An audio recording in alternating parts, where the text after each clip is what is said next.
everybody, and welcome back to Restaurant Recipe Recreations. This channel is dedicated to teaching you how to create your favorite signature dishes from the most popular restaurants. In this episode, I'm going to teach you how to create the Capital Grille's Brussels Sprouts. The Capital Grille is a very popular upscale steakhouse chain. I myself have kind of an affinity to steakhouse restaurants.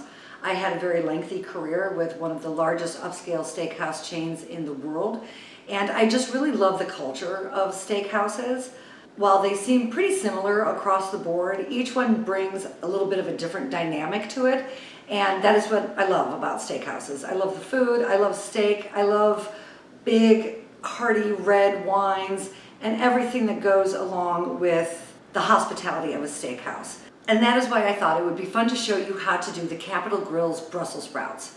If you have a suggestion of what you would like me to show you how to create from a steakhouse, then please write it in the comments section below. I'll research it, I'll try it, and then I'll present it to you. Now is the perfect time with the holidays coming up, holiday entertaining, holiday meals, to highlight steakhouse side dishes because they really go well with just about anything. Turkey for Thanksgiving, standing rib roast for Christmas, what have you.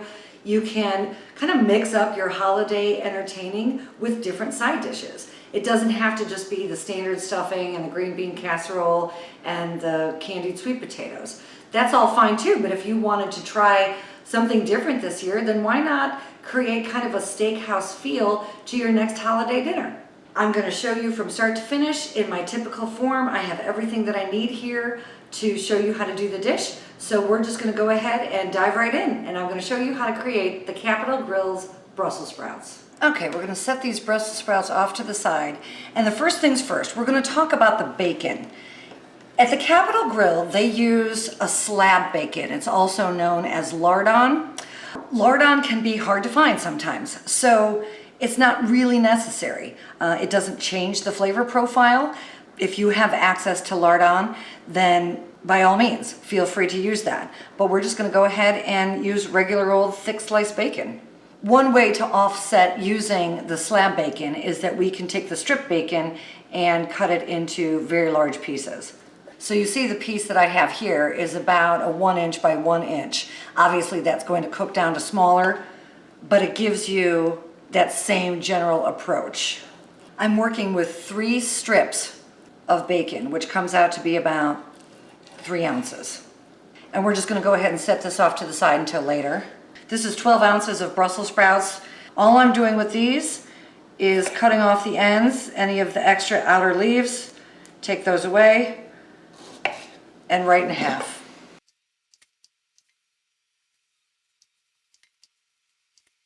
Okay, so the Capital Grille Brussels sprouts actually go through a double process. I suppose you could say a triple process if you include the ice bath. And the first is to blanch them in a pot of salted and boiling water. So we're just going to let these go for about a minute and a half. Next we're going to transfer these to an ice bath. Okay, here we go. I'm going to stick these in cold water with about 4 cups of ice. We're going to move them around because we do want the cooking process to stop, and we want to make sure that they get the full benefit of the ice bath. Okay, now all we're going to do is we're going to take them out of the ice bath. We're going to set them on a dry and clean towel so that they lose some of that excess water. What makes the Capital Grille's Brussels sprouts so unique is this double process that I mentioned before. They are first blanched, as I just showed you how to do, and then they are actually fried. We're going to start with a neutral oil, like a Wesson canola oil, something like that. And we're going to let that get to about 350 degrees in the pan. Be very careful when you're dealing with frying. Of course, you want to be cautious of the splatter, and you just don't want to make a mess, but you don't want to burn yourself. These are going to sizzle a bit because they're still a little damp from the ice bath and the blanching. So drop them in carefully. I suggest use a slotted spoon. So the reason that we blanch these first was to be able to shorten the time that they're needed for frying. And the reason that we're frying them is because it gives the florets this opportunity to sort of open up, and then it absorbs that amazing glaze that we're going to put on, the soy glaze that we're going to get finished at the end with. I have right next to me a paper plate stacked with some paper towels. because once these are done frying, I want to take them off the heat, and I'm going to let them drain on that paper towel.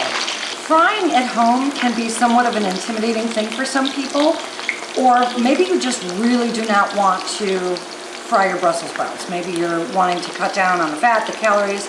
Totally understand. You can roast these in the oven. That's an alternative. But I wanted to show you the way that they're prepared at the Capital Grill. And at the Capital Grill, they're put through that double process. If you roasted these, feel free to put them on about 450 on a sheet tray, and then just keep an eye on them. Okay, using a slotted spoon, I'm going to go ahead and take these out of the oil now.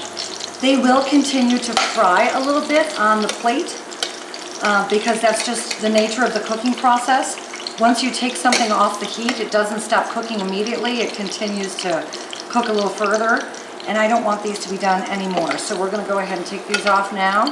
I would say all total they were in the oil about 4.5 minutes. Okay, now with my Brussels sprouts that are draining on a piece of paper towel, we're going to come back to the bacon. I strained off about 90% of the oil from the Brussels sprouts, and I reserved about 2 tablespoons because I do want that Brussels sprout flavor. Obviously that's the dish, but I didn't want all that oil. So I did pour that off, and now we're going to go ahead and add the bacon. Okay, just when the bacon is right at the point where you think it's about done, go ahead and take it off of the heat.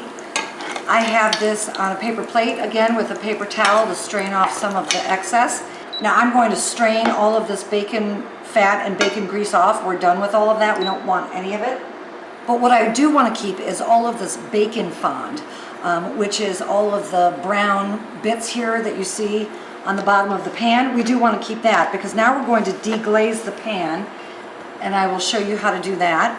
So I've gotten rid of all of the oil, I've gotten rid of all the bacon grease, I've got this bacon fond on here now, and in order to deglaze the pan, we're going to go ahead and we're going to add 2 tablespoons of water.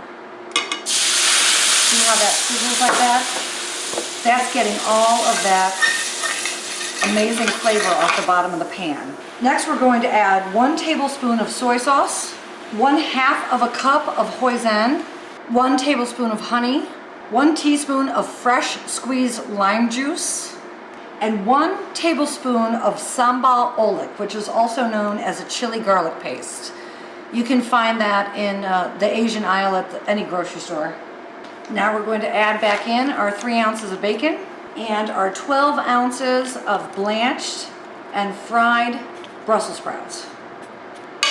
You don't want to break up the Brussels sprouts, so we're just going to go ahead and give this a nice toss with a slotted spoon. Now you're just going to transfer this to something to serve it in, and it is ready to go. I hope you enjoyed this episode on the Capital Grille's Soy Glazed Brussels Sprouts with bacon. Try saying that 5 times fast. And if you are a huge fan of steakhouse recipes, as I am, then please check out my Fleming's Signature Potato episode, or you can also check out my Lowry's Cream Spinach episode. Like I said, both great ideas for the upcoming holiday dinners and events that you may have in your calendar. If you got a lot out of this episode, if you thought that it was fun to watch, if it was entertaining and it gave you some value, then please consider subscribing. Also hit the notification button and you'll be notified of all of my upcoming episodes. I hope you all have an awesome day, everybody. Thank you so much for watching. And until next time, cheers. Oh yeah. Oh yeah. Yeah.